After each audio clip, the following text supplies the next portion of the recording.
Hi, I'm Pat Morris, your host for the PM Talk Show. Our telecast is made possible by these fine underwriters, and we thank them very much. Locally owned and operated by Doctors Wheaton Boobridge, the Animal Care Center in Hammond and Pet Care Center in Ponchatoula have 6 vets on staff with nearly a century of combined experience. Celebrating our 30th birthday in May, the Animal Care Center has offered a full line of veterinary services, which includes medicine, surgery, grooming, boarding, and 7 days a week emergency services. Our mission is to provide the highest quality of veterinary care in a professional, compassionate manner. The Animal Care Center and Pet Care Center, a commitment to excellence with love and care for your pet. Hello again, this is Pat Morris, your host for the PM Talk Show, welcoming you to join us again for another exciting telecast today. We have with us a very special guest, Mrs. Sandra Bailey Simmons, who is one of our school board members for the Tangi Parish School System. How are you today? I'm doing fine, thank you. Great. We're glad to have you on, and we have so much to talk about today, but one of the things we want to begin talking about is an event that was held this Saturday night at the Black Heritage Center, and we're going to let you give your view of what happened, who their guest was, and how enjoyable it was to hear this young man speak. Oh yeah, it was a very inspiring event. I'm just really impressed with how they put on their program. Right. They had a singer also, Mr. Willoughby, that was, I thought I was in church. It was beautiful. Right. And then when our speaker spoke, Mr. Kenneth Polite, and he's a U.S. attorney for the Eastern District of Louisiana, and he's a prosecutor. His story was absolutely so inspiring. He talked about his mom being pregnant with him Right. at age 16 years of age. And of course, many wanted her to not have the baby Right. or give the baby up for adoption because she was so young. And what was so admirable about this young woman was the fact that she said, "No, I'm having this baby." And from what I understand, she had 3, but I Right. think he was maybe the first one. And so all 3 of her sons went to college and graduated from college. And of course, Mr. Polite turned out to is a lawyer and went to Harvard, Right. and was very successful there. And but to hear him speak, I thought, man, this is great tonight. But I wish we could have him in our schools Right. as a motivational speaker, but not there, and also too at other events. I mean, I hear speakers all the time that are good, but I was more impressed with this one than any I've heard in years. Right. He was not just well spoken; it's what he said. It was the content of the message. Right. That you just because you may be born in poverty or you don't have a dad around, or and you don't go to a private school and all that, you can make it. Right. When you've got somebody guiding you, like Right. this young man's mother was, and I'm sure there were other family members that Right. helped out. What an amazing story. Right, and to hear him talk about his very, as you said, humble beginnings and where he grew up in New Orleans, the worst housing. Ninth Ward, I think. Yeah, that it was, but he made it out, and look at where he is today. But what was so impressive, he kept repeating himself and saying something to the effect that God has a plan for all of our lives. And as he began to talk about where he came from, everything that he went through, and he ended with talking about some programs that he's putting in place to help kids who get in trouble, to let them know that even though you got in trouble, there is a way out. Oh yeah, and he's got a program in schools all Right. over the state. Right. For helping troubled kids and giving them hope. And I didn't know about that until that night. And he said he came to Hammond Junior High. That's right. And he met with Mr. Perry, and he said, I still want to do things to help kids.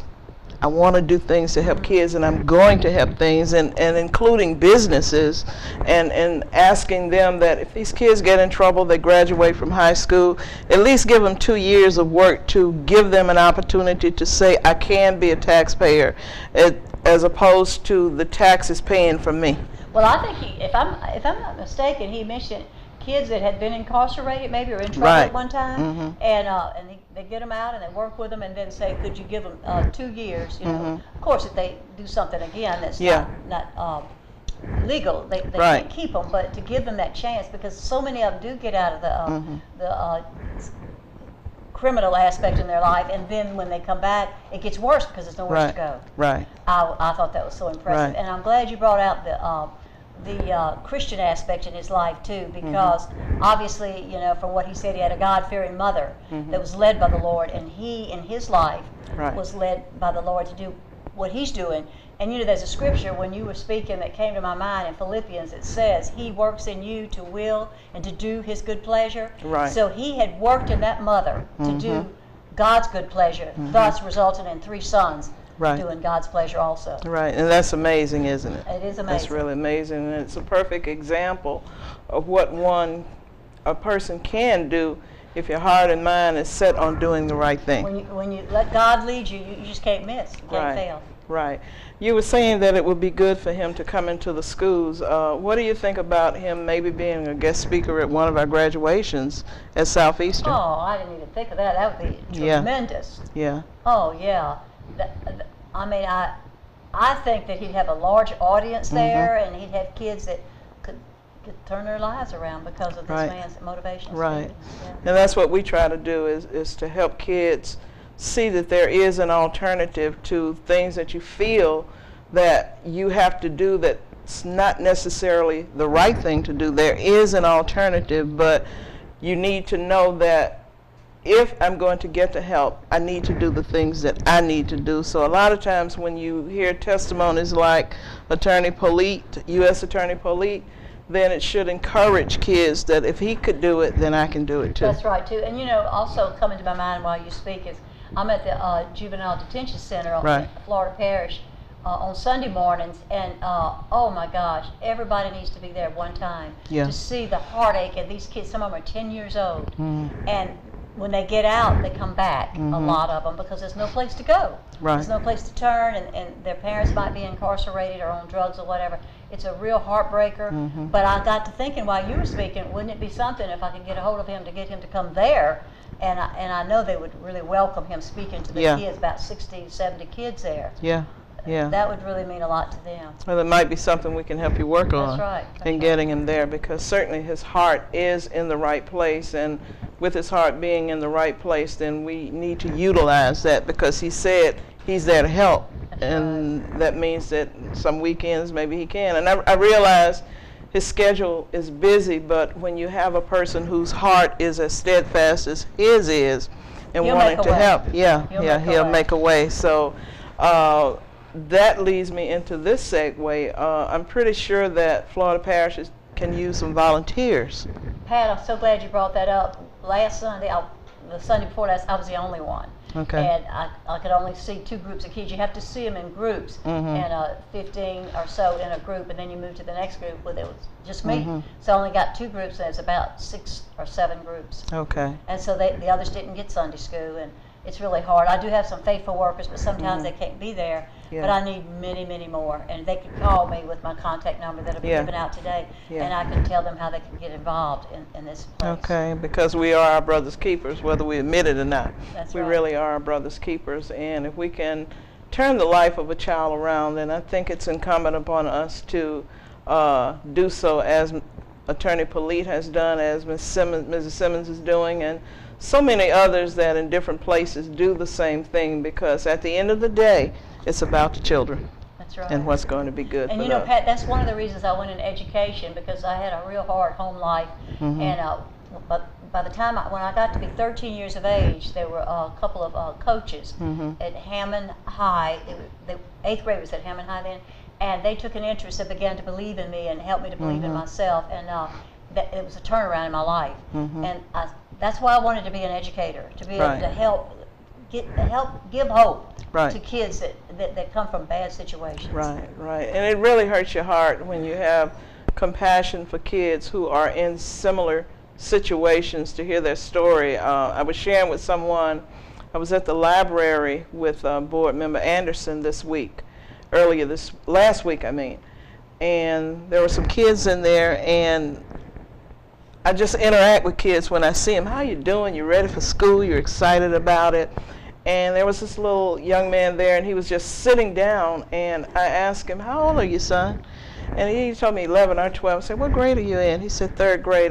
And Ms. Simmons, it was just like a dagger went through my heart, because I looked at his body language, I looked at his expression, and it was like he was embarrassed to say that. So I know where he's in school, and I'm going to find him to see what we can do to help him to get him through. And it's just, we just have to do what we have to do, because these are our children.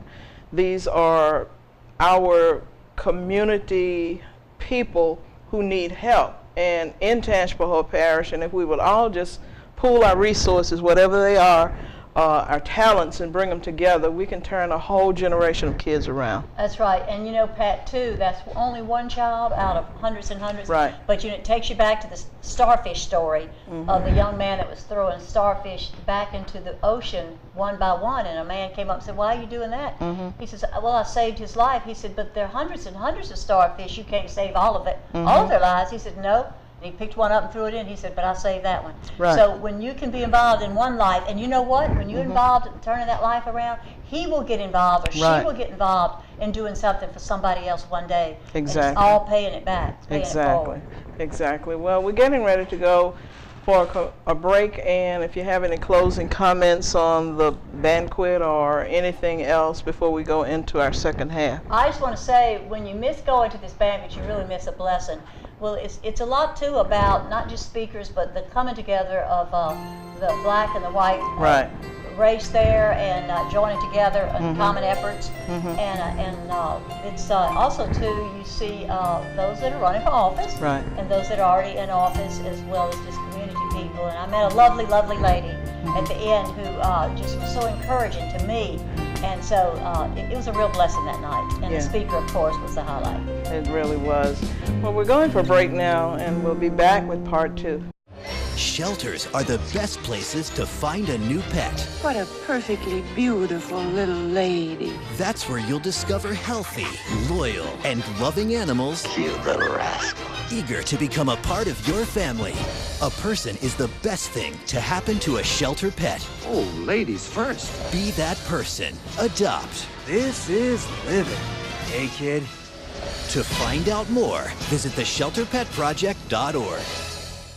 Welcome back to the PM Talk Show. This is Pat Marsh, your host. We have with us today a very special guest, Mrs. Sandra Bailey Simmons, who's one of our Tangipahoa Parish School System board members. And in the first half of the show, we were talking about U.S. Attorney Kenneth Polite and his stance on helping kids educationally speaking, which segues us into the second half of our program, our schools here in Tangipahoa Parish, and how we're beginning to be able to sit down and talk and work together and try to come to some closure in a lot of areas in this DSEG case.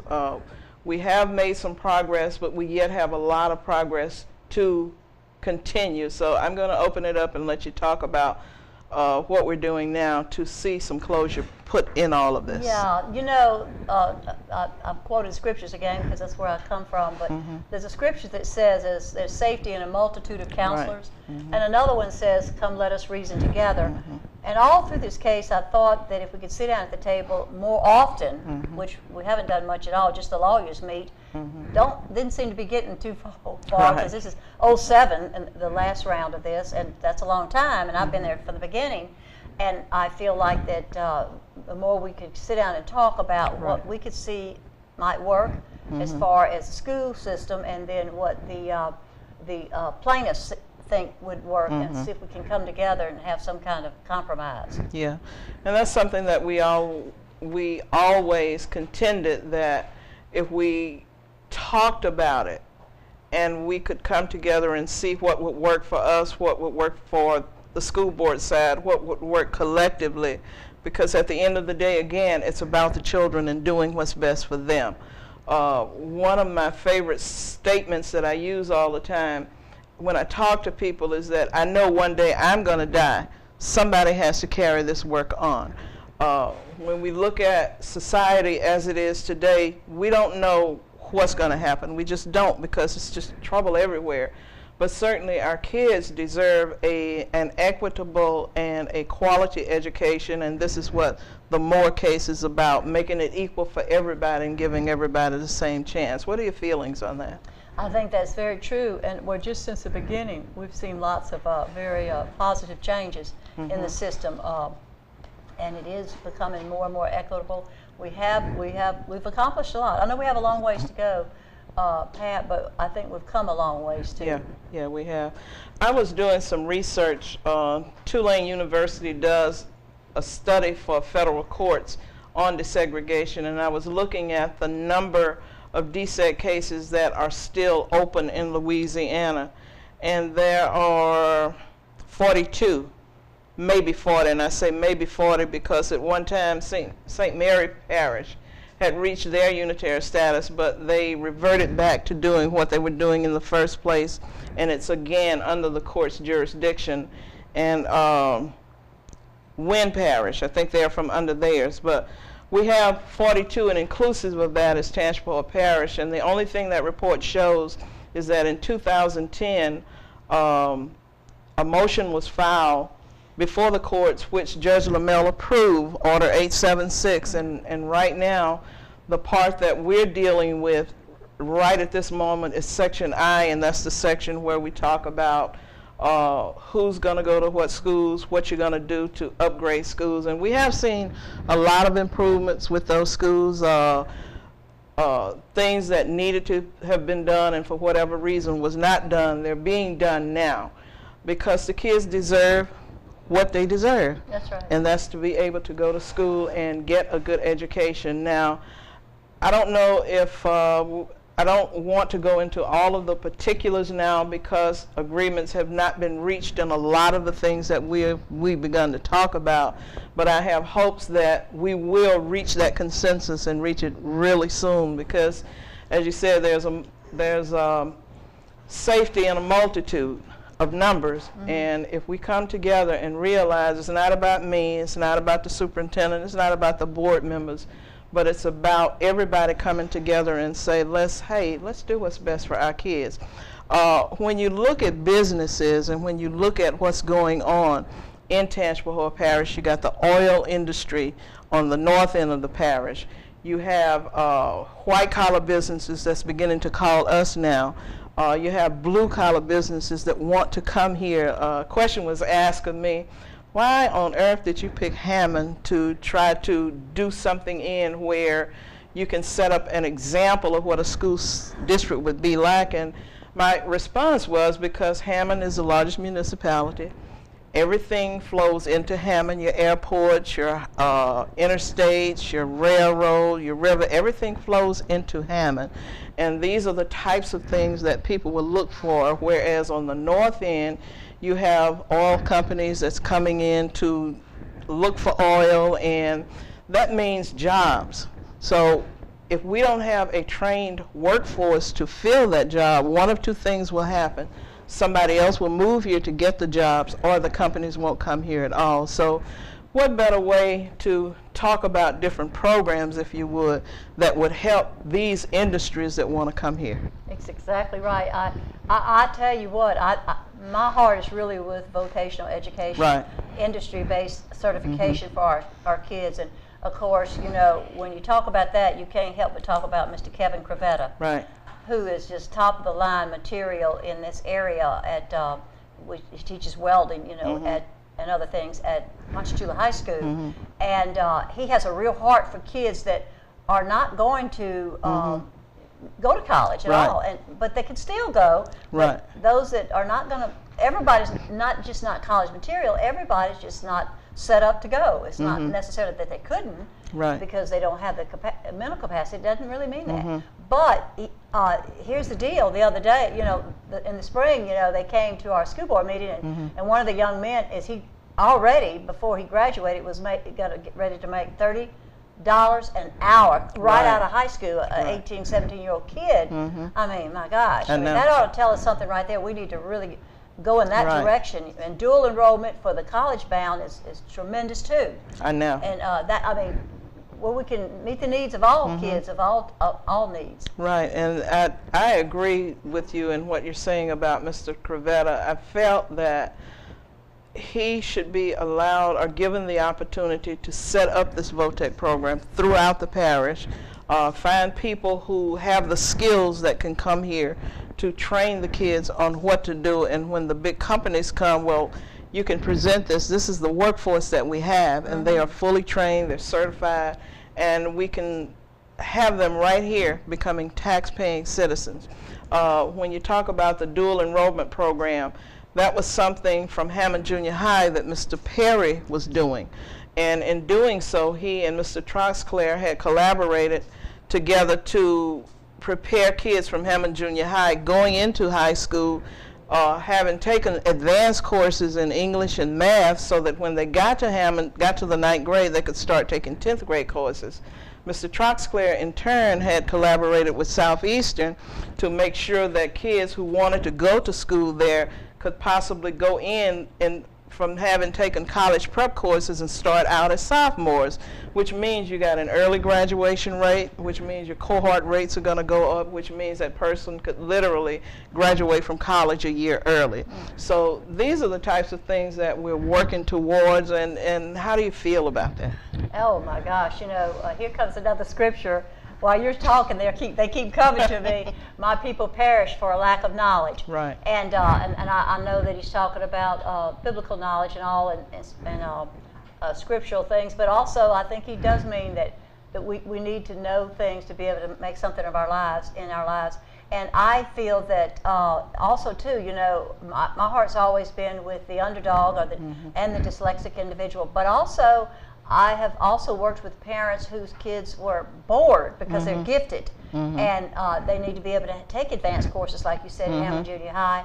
And now we have that, and I'm just so proud of it. And we want to keep those programs for these kids that are advanced. You know, we're all born differently. Our makeup, you know, and one's not better than the other, but we need to be able to, in our school system, address the needs of all kids of all different types. Yeah, and there's so much talent within the school system. We just have to make sure what's in there is cultivating enough for them and to be able to challenge them enough. And when you look at the whole scheme of things, parents simply want their kids in good schools where they can get a quality education. That's the most common denominator, that you'll find in any school system across this country.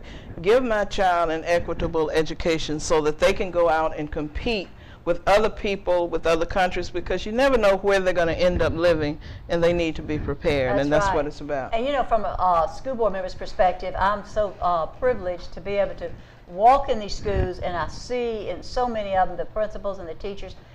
Years and years ago, it was, you know, turmoil in the halls, or the schools were not clean. Right. But now they're clean and shiny. The principals are working as hard as they can.